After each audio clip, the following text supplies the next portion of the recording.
It's RT International. The US can go to war where it wants, when it wants. The international community's approval is welcome, but not necessary. It's all been spelt out in the country's defense doctrine. Having a close look for it, RT's Gayane Chichakyan. The language of the national security doctrine that the Obama administration put out 4 years ago is broad enough to encompass any action that Washington would see as being in the interest of the United States. It explicitly says the U.S. reserves the right to use force unilaterally to defend itself and its interests. Let me repeat a principle I put forward at the outset of my presidency. The United States uses military force unilaterally if necessary when our core interests demand it. What happens when international law seems to be getting in the way of that determination to act unilaterally? To talk about this, I'm joined by Gregory Copley, president of the International Studies Association. Thank you for coming. How easy is it for the U.S. to disregard the UN and UN norms if they contradict the U.S.'s own strategy?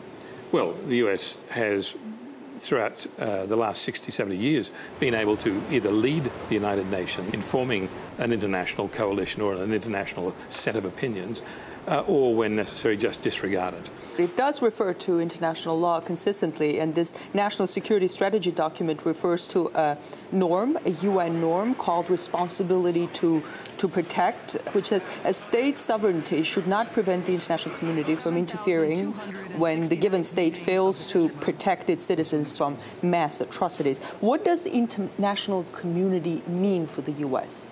Well, the U.S. has been accustomed, quite logically, because of its wealth and power, to leading the bulk of the international community over the years.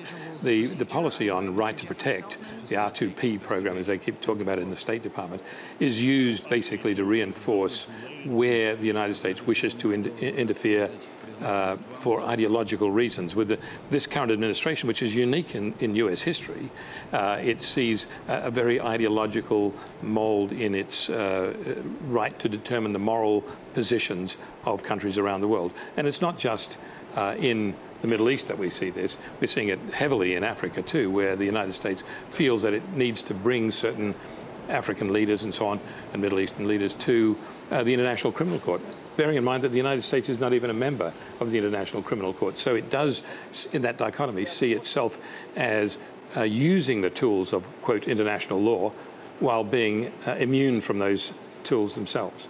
Thank you, sir. Well, it does quite often seem when the U.S. says international community, it means itself and its allies. In Washington, I'm Gayane Chichakyan, RT.